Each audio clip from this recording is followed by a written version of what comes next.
Olá, doutor, olá, doutora. Hoje a gente vai ter mais um vídeo, mais uma discussão de caso em vídeo para vocês. Se você ainda não me conhece, meu nome é Henrique Meister, eu sou médico e eu ensino outros médicos a viverem apenas do seu consultório particular através de uma nova homeopatia. E é isso que a gente vai ver na prática hoje. Um caso discutido através do método Chiron, um método que simboliza essa homeopatia. Se você ainda não é inscrito no canal, clica aqui embaixo, se inscreve. E se você curtir esse vídeo, manda aquele joinha para que esse conteúdo chegue a mais pessoas, beleza? Então curte aí o caso de hoje. Até mais.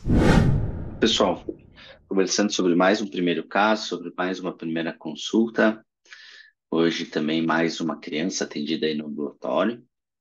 Ah, então, no caso aqui errado é masculino, 5 anos e 8 meses. Ah, a mãe conta uma história de APLV, que evolui com dermatite, asma e sintoma de via aérea superior. Então ele começa lá com vômitos e engasgos desde as primeiras semanas de vida e aos 3 meses ele recebe esse diagnóstico de alergia à proteína do leite de vaca. Ele usa alopatia para isso e usa remédio para sintoma gástrico, gastrointestinal até quase os seus 2 anos, tá? Antes disso, historicamente, na história da gestação foi indagado, foi uma gestação planejada, mas que não, a princípio, pelo que a mãe conta, não há nenhum fato relevante ou algo que nos gere alguma percepção no sentido de história de vida, de tropismo, sintoma novo, desejo ou aversão alimentar. A gestação não nos deu muitas dicas, pelo menos na minha abordagem aqui ou no meu jeito de conversar com a mãe, nesse caso. Então a gente tem lá no início desses sintomas gastrointestinais, aí com 1 ano ele evolui com o primeiro episódio de eritema, que era um vermelhidão. A mãe descreve como uma vermelhidão na face, principalmente nas bochechas, como se estivesse assado. E depois, desde esse 1 ano, ela começa o tratamento tópico, usa corticoide tópico, e ele evolui com uma dermatite atópica, né? Em diferentes lugares, lesões descamativas. Quando ele chega aos 3, ele começa a piorar os sintomas respiratórios. Então, ele sempre teve um catarro, uma rinite. Aquilo piora e ele tem o primeiro episódio de asma aos 3, desde então tratando. E ele também faz uma cirurgia de adenoide dos cornetos aos 4. Tá? Na história de vida, a mãe volta ao trabalho aos 4 meses, fica com ele até os 4. Ele fica com a avó o dia inteiro, enquanto a mãe e o pai trabalhavam. E eles têm uma fácil adaptação à escola aos dois, e daí desde os dois fica na escola, por vezes meio período e outras vezes integral. Tá? Do ponto de vista de temperamento, é uma criança sociável, e destrutiva no sentido de que range muitos dentes à noite. Eu vou falar um pouquinho mais sobre esse eixo aqui do sociável e destrutivo mais para frente. Mas o que eu queria comentar nesse caso, pessoal, é que esse é um caso em que a gente consegue perceber claramente o conceito de supressão homeopática. Não sei para quem já é homeopata e para quem já estudou sobre isso, sabe sobre esse conceito, conhece isso na prática, mas para os médicos que estão me assistindo e que não conhecem, a supressão, ela é qualquer ação, geralmente uma ação médica, que busca silenciar um sintoma. Então, se a gente pensar friamente, aí para os médicos que estão nos me vendo, é o que a gente aprende na faculdade, né? Então, a gente aprende com a melhor das intenções aqui, tanto de quem nos ensina, quanto da gente mesmo de querer aprender, mas a gente se torna mestres aí, ou hábeis tecnicamente, no sentido da supressão. Então, tá com uma dermatite, normal a gente passar uma pomada anti-inflamatória. Tá com asma, normal que a gente passe um anti-inflamatório, um corticoide inalatório, assim por diante. Isso vale para todas as doenças. O que acontece é que, do ponto de vista homeopático, das abordagens vitalistas como um todo, que entendem que o processo de adoecimento é uma complexidade maior, que está tudo interligado, o risco dessa supressão é que ela gere um movimento que na homeopatia a gente chama de metástase mórbida, ou seja, aquela supressão Quando ela silencia aquela manifestação, o desequilíbrio da totalidade não está sendo tocado, é como se a gente agisse lá na periferia. Então a gente passa uma pomada na dermatite e essa dermatite melhora, entre aspas, ou é controlada, mas com o tempo a asma aparece, como se a gente jogasse aquilo para dentro. Então, por mais que você não tenha estudado isso, ou não tenha esses conceitos claros na tua cabeça como médico, pode ser que você perceba e olhe para trás agora nos seus casos clínicos e você perceba isso. Crianças, principalmente na pediatria, é mais fácil de ver isso. Crianças que usam corticoide para um problema na pele e evolui com uma asma.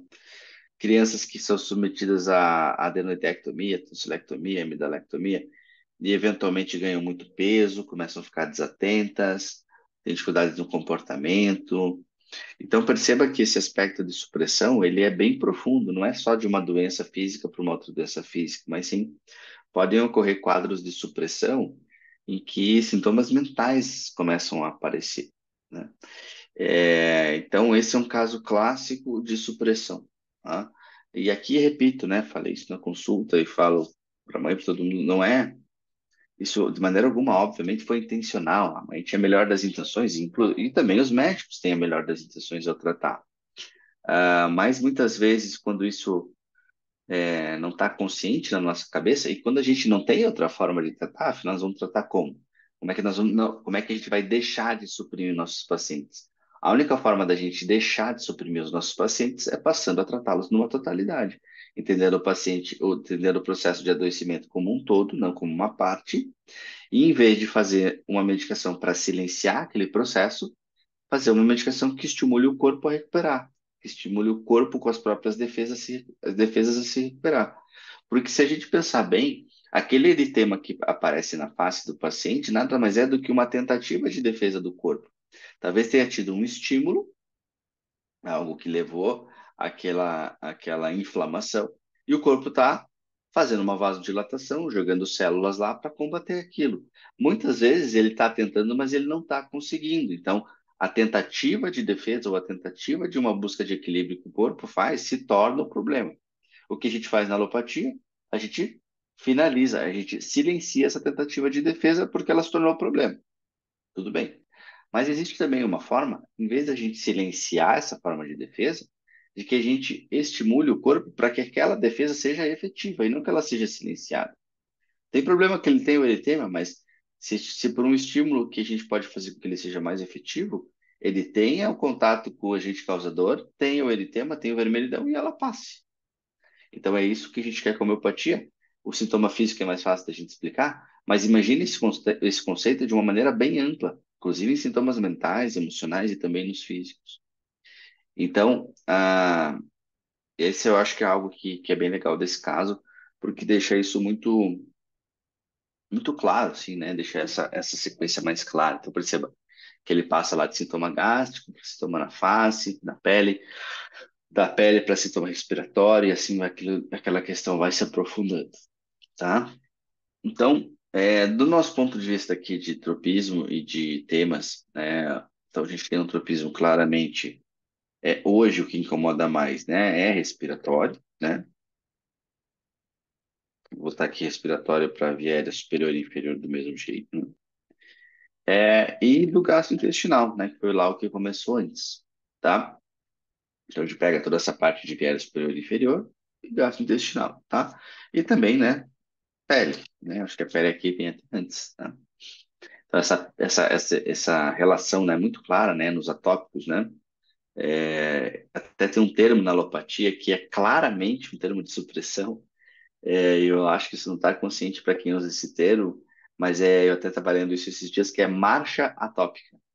A marcha atópica, ela é a supressão sintetizada. É quando uma coisa vira outra coisa. Eu acho que a visão alopática é que não há uma relação entre um tratamento gerando essa supressão, mas quando você suprime um, você está gerando metástases mórbidas cada vez mais profundas. É a marcha tópica, é a marcha supressiva, né? Um bom termo, né? Marcha supressiva.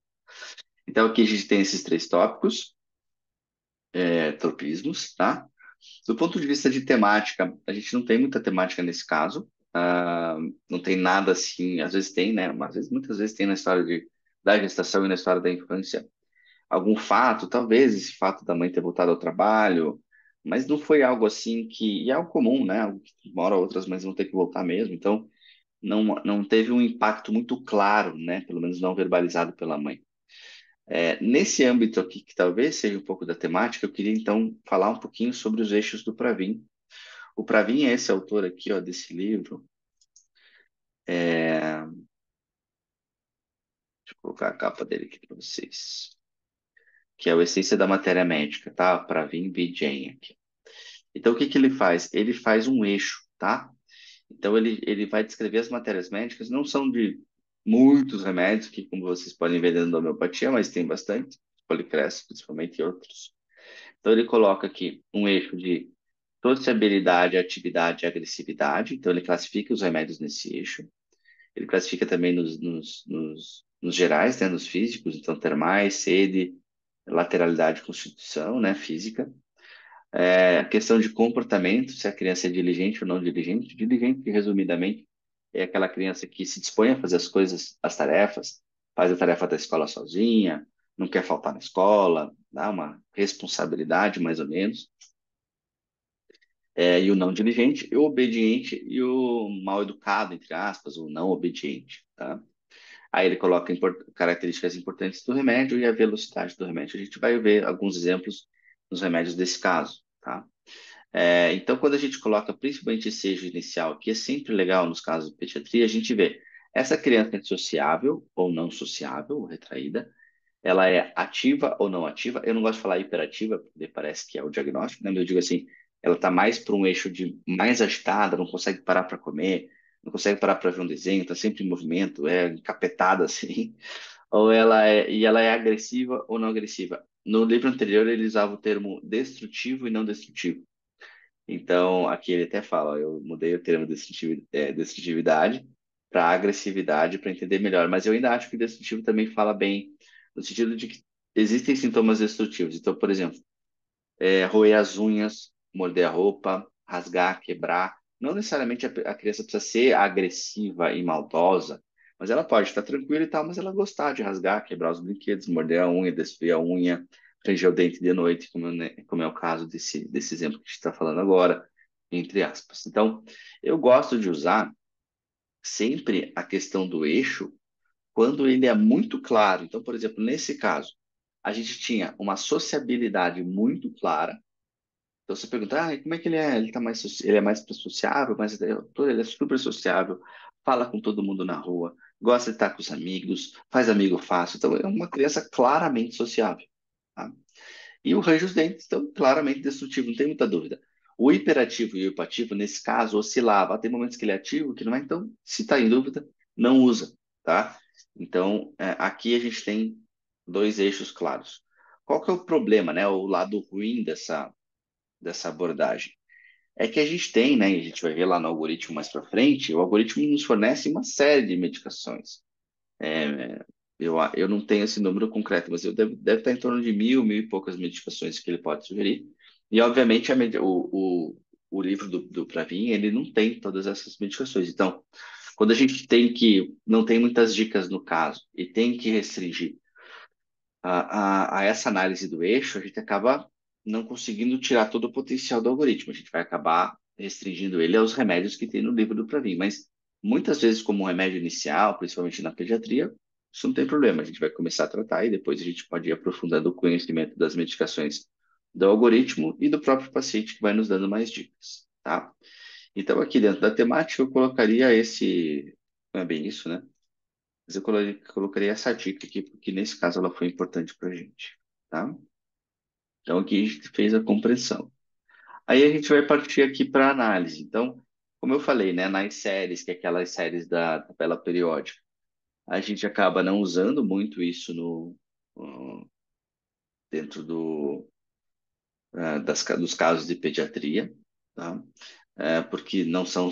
Até nesse caso, a gente nem tem tantas temáticas, né? Se tivesse, a gente até poderia usar, mas nos casos de adulto, quando tem as temáticas mais claras, a gente consegue encaixar isso, nos ajuda a escolher o remédio. Na pediatria, geralmente não. O próprio algoritmo, e por fim, a gente vai avaliar a repertorização. Bom, então tá. Então, SESI a gente fecha aqui, vamos apagar. Vamos lá para o nosso algoritmo, né? Vamos ver o que, que o algoritmo sugere nesse caso. Então, a gente colocou lá os dados do paciente, e a gente viu que é uma simetria 6. Então, o paciente está numa simetria 6, 50% de chance de ser vegetal. A gente gosta de usar essa informação como uma primeira dica para uma primeira prescrição. Tá?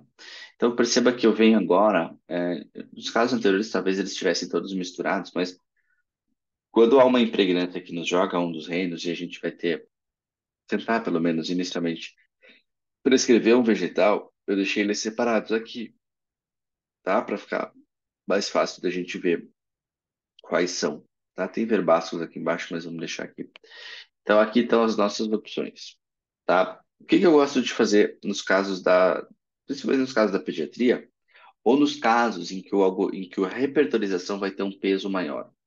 Qual que seria a ideia? Da gente pegar, nos casos normais, ou na maioria deles, pegar essas medicações e entender as temáticas delas, para prescrever baseado muito mais em tropismo e em temática, né? Como é um caso em que a temática é pobre, nesse sentido, a gente não tem muita temática, o repertório, principalmente lá em relação ao eixo do Pravin, vai nos ajudar muito. Então,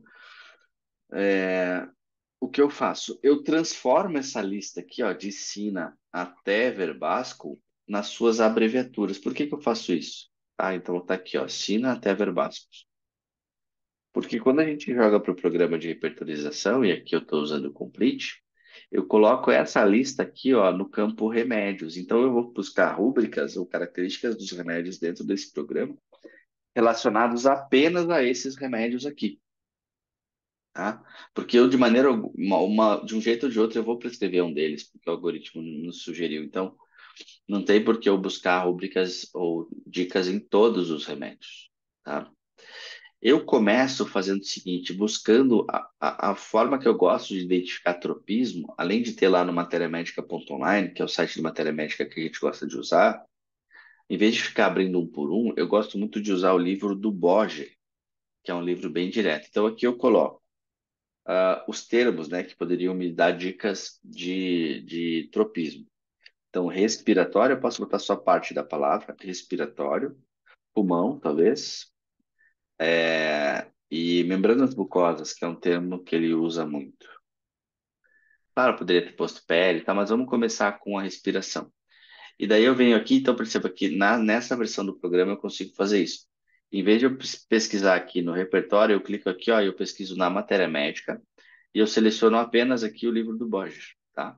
E ele vai me dar aqui, ó, todos os remédios que tem no campo região, alguma dessas palavras, ou no geral, né? Mas eu vou buscar em região alguma dessas palavras que eu busquei, tá? Então, se eu clicar aqui, ó, por exemplo, em agáricos, você vê como é que a matéria médica está estruturada, ó. É o jeito que ele coloca região, pior e melhor, e os seus sintomas. No localizar, eu consigo buscar nesses textos, né, baseados apenas nos remédios lá do algoritmo. Então, eu consigo ver que esses remédios aqui, ó, região, sina, colch, com sintomas, tá?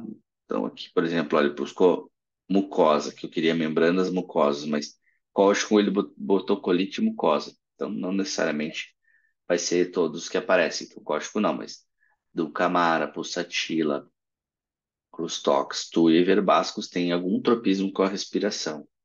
Então a gente anota, né? Pode anotar no papel mesmo ou no prontuário que esses remédios têm o tropismo. A gente pode buscar isso por pele também, vamos ver o que parece em pele. Então aqui, ó, então vamos buscar mais região, ó, Belladonna, Dulcamara, Rustox, Tuia, tá? Então aqui a gente pode começar a identificar quais os remédios que têm um tropismo pelo tropismo, como o tropismo do paciente. Eu acho que nesse caso isso é super importante, tá? Então eu já deixei anotado aqui. E um segundo aspecto que eu acho que vai ser base desse caso é o próprio eixo do Pravit. Eu transformei, né? Eu tive o trabalho de pegar, analisar cada matéria médica lá do livro e fazer uma rúbrica, fazer uma entrada, como essa aqui, ó.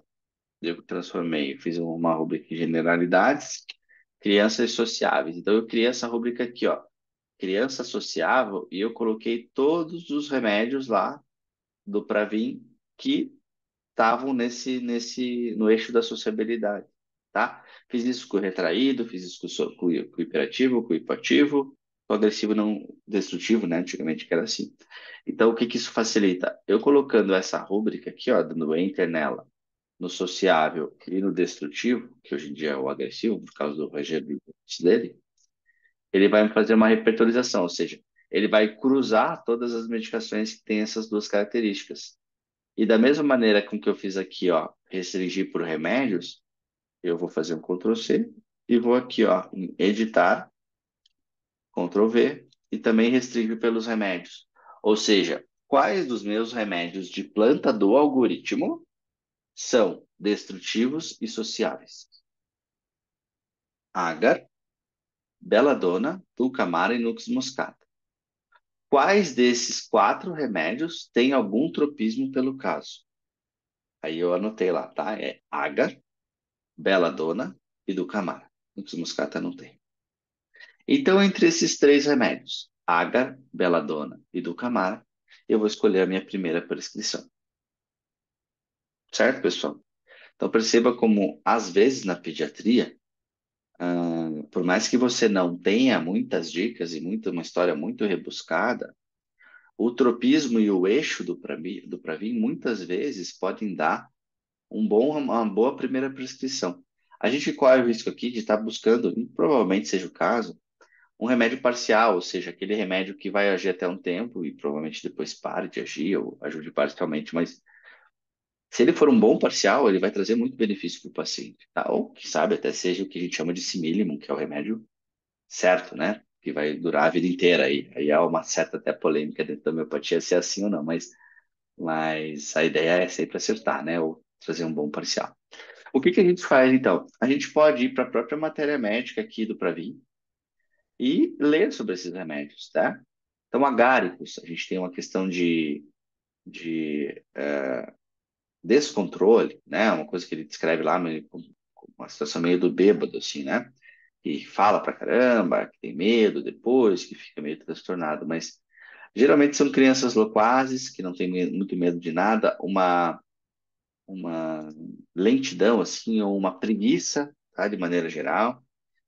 Crianças inquisitivas, curiosas, que gostam de coisas estranhas, tipo ETs e histórias de fantasma e tal. Tá?